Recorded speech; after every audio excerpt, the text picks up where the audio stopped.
Imagine waking up one morning and realizing that something you never think about, something very ordinary, has quietly become harder to afford. It is not gone. It is not some science fiction shortage. It is simply expensive enough that it starts changing your life. Your car costs more.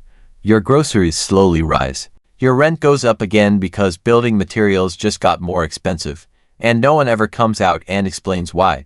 What I want to explain is how something that sounds boring and technical, an aluminum tariff, can slowly work its way through the economy until it affects your paycheck, your job, and the prices you see every day. The public message was about protecting American industry. The real story is about how weak our supply chains are, and how fast political decisions can push allies away. On the surface, the policy sounds simple.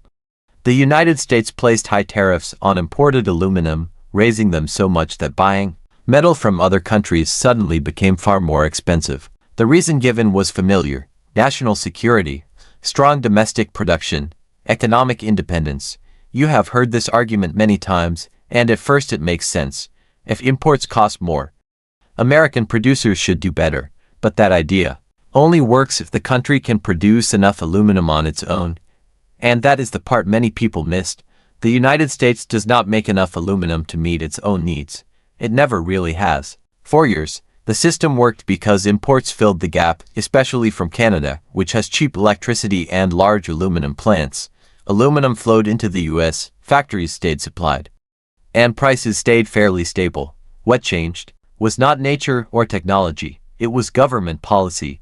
When tariffs went up, American companies had two choices: pay much higher prices, or delay buying and use up the aluminum they already had stored.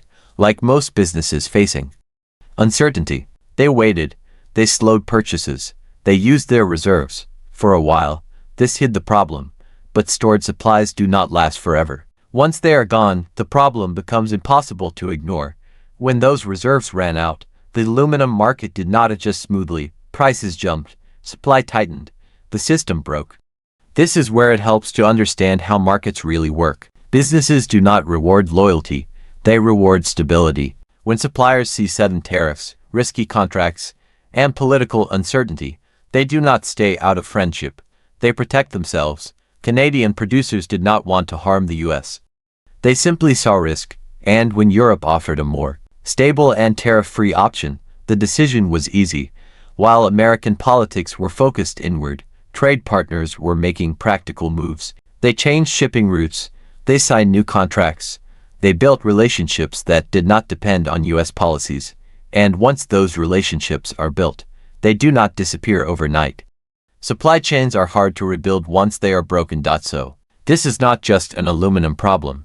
It is an example of how a policy meant to show strength can actually reveal weakness. It shows how a country that believed it controlled global trade can suddenly find itself competing at higher costs. And behind all of this are workers and consumers who never voted on these decisions but still pay the price every day. Aluminum is only the beginning. When supplies ran out, the truth became clear. The US was not importing aluminum because it was easy. It was importing it because the domestic industry had been shrinking for years. Aluminum plants closed because they were expensive to run, used a lot of energy, and made less profit than other investments. This was not an accident. It was the result of market choices and policies that favored short-term profit over long-term strength. So when tariffs were introduced, there were no closed factories ready to reopen. There was no quick fix. There was only a gap. Gaps in capitalism never stay empty. Someone always moves in to fill them, and the ones who move fastest usually win. Suppliers saw this right away. Keeping aluminum inside the United States suddenly felt risky, not because demand was gone, but because the rules could change at any moment. Tariffs could rise again. Exemptions could disappear. New fees could show up without warning. So producers adjusted. They built that uncertainty directly into their prices. New charges appeared on top of existing premiums, quietly passing the cost of political instability onto American buyers. This part matters. It was not punishment, it was insurance. Suppliers were saying, if we are going to sell into an unstable market, someone has to pay for that risk, and that someone was the buyer.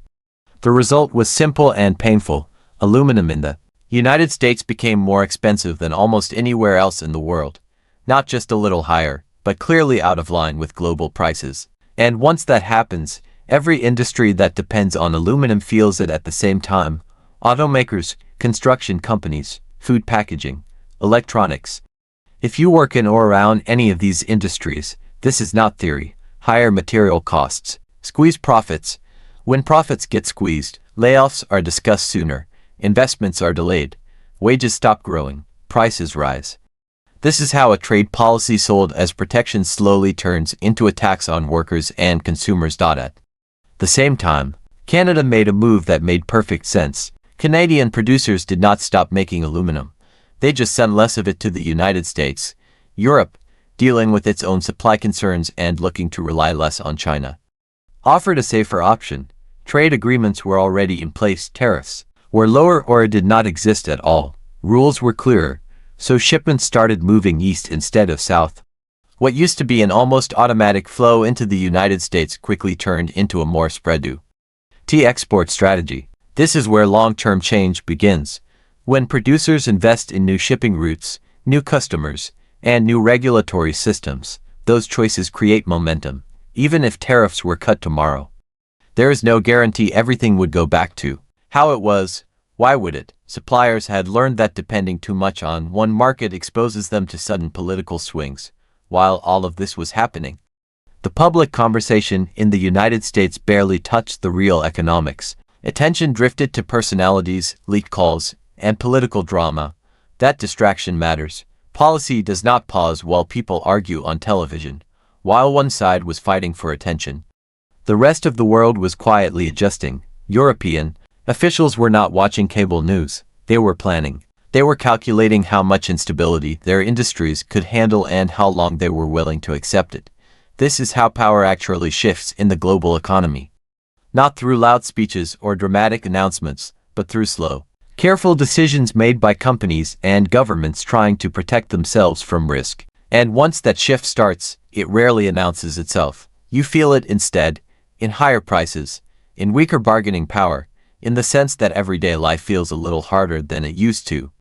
That is not an accident. It is the price of confusing pressure with strength, and of treating global supply chains as if they can be turned on and off without consequences. As this realignment continued, the effects began piling up in ways that almost never make it into political debates. When aluminum is permanently more expensive in one country than everywhere else, that country does not just pay more, it becomes less competitive. If you are an American manufacturer trying to sell cars, appliances, or machinery around the world, you now start with a disadvantage. You are paying more for the same metal before a single worker shows up or a single machine starts running. And markets do not reward patriotism, they reward price and reliability. And this is where the idea of protecting domestic industries begins to fall apart. Protection only works if it creates room to rebuild. But rebuilding takes time, money, energy, infrastructure, and workers. Aluminum smelting cannot be restarted with a press conference or a ribbon cutting. It requires huge upfront investment, cheap electricity, and years of planning. Tariffs do not create those conditions. They only raise prices while everyone waits. And that waiting period is where real people live.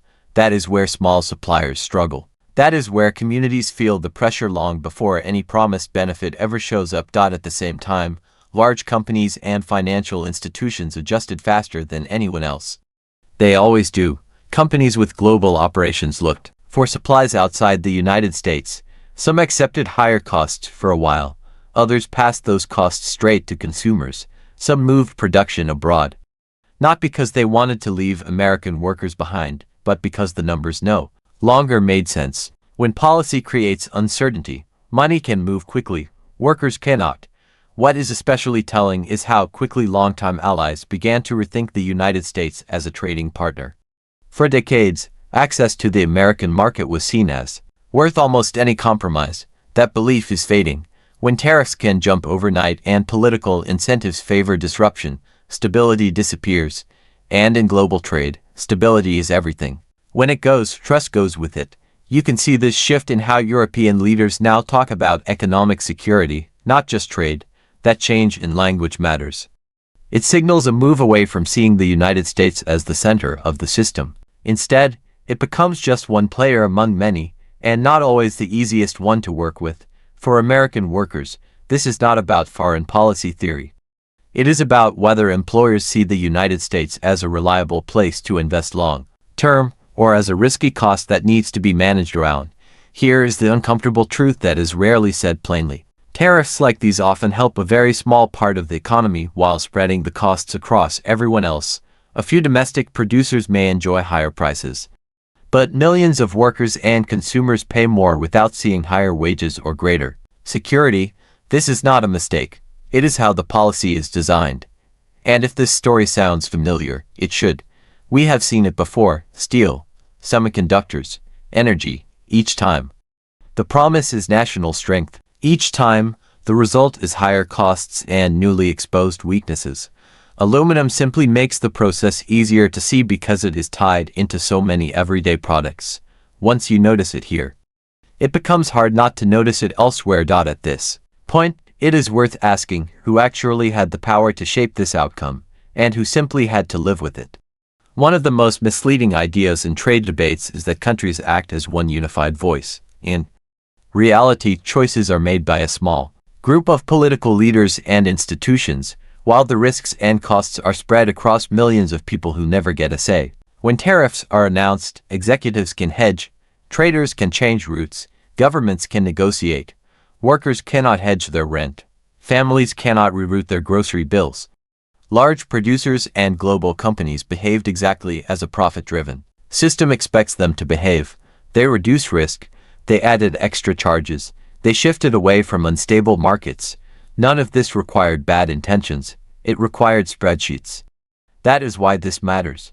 The damage was not caused by villains. It was caused by incentives that made dependence on the United States more expensive. From the political side, responsibility does not end with the decision to impose tariffs.